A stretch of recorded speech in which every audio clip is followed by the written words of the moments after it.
자, 한번 상상해 보시죠. 모든 투자자가 가장 두려워하는 바로 그 시나리오. 그런데요, 바로 이 상황이 우리 퇴직연금을 어떻게 관리해야 하는지에 대한 정말 중요한 진실을 알려줍니다. 시간은 2026년 봄으로 거슬러 올라갑니다. 한국 주식시장에 정말 유례없는 충격이 닥친 바로 그때죠. 숫자를 보시면 정말 입이 떡 벌어집니다. 마이너스 987조 원. 이게 어느 정도냐면요. 한 달 만에 코스피가 19% 폭락하면서 거의 1000조 원에 달하는 돈이 그냥 공기 중으로 사라져버린 겁니다. 근데 여기서 진짜 흥미로운 게 뭔지 아세요? 이런 공포라는 감정을 숫자로 잴 수 있다는 거예요. 바로 이 공포지수 VKOSP가 폭증했는데 이건 투자자들이 시장이 완전히 우리 손을 떠났구나, 통제 불능이다 라고 느꼈다는 명백한 신호입니다.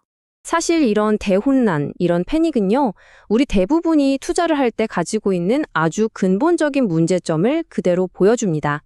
저희는 이걸 상품 중심 투자의 함정이라고 부르는데요. 한번 들어보세요. 이 질문 어떠세요? 요즘 어떤 상품이 괜찮아요? 정말 익숙하지 않으세요? 우리 거의 매일같이 던지고 듣는 질문일 텐데 사실 이게 바로 잘못된 질문의 시작입니다. 이게 바로 상품 중심 투자라는 건데요. 되게 직관적이에요.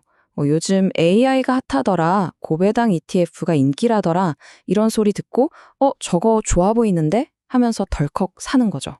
다들 그렇게 하잖아요?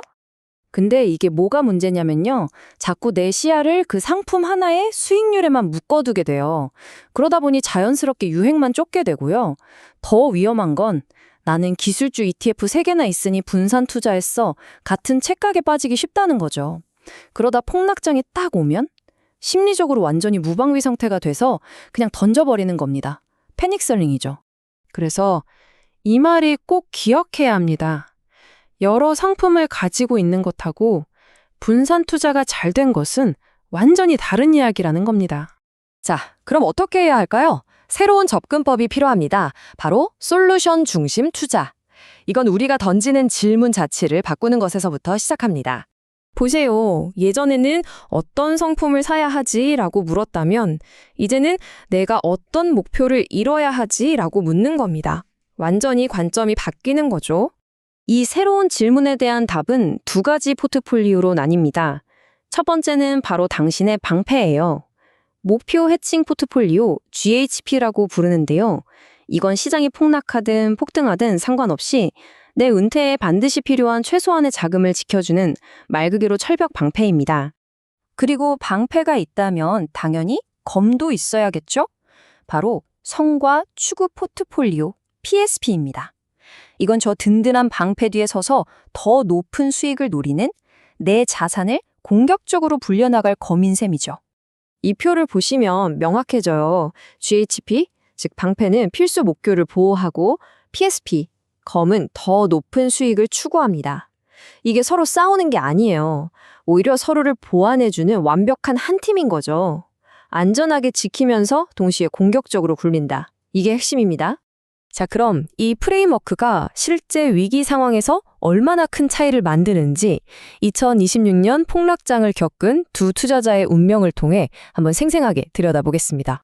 먼저 박민준 씨 이야기입니다. 이분은 전형적인 상품 중심 투자자였어요. 당시 가장 핫했던 AI, 반도체 테마에 계좌의 90%를 몰빵했죠. 수익이 나니까 신나서 마지막 남은 채권까지 팔아서 더 샀어요. 그런데 폭락장이 오니까 어떻게 됐을까요? 1,700만 원이 순식간에 사라졌습니다. 기준이 없으니 혼란과 공포에 휩싸였고 결국 거의 최저점에서 자산의 절반을 던져버리고 말았죠. 전형적인 패닉셀링의 희생자가 된 겁니다. 이번엔 김소영 씨를 볼까요? 이분은 완전히 달랐습니다. 솔루션 중심 투자자였죠. 먼저 최소한 이 정도는 있어야 해 라는 목표와 이 정도면 더 좋겠다는 목표를 정했어요. 그리고 방패의 60%, 검의 40%를 배분했습니다. 폭락장이 왔을 때 그녀의 방패, GHP가 든든하게 버텨주면서 전체 손실을 7% 선에서 막아냈어요.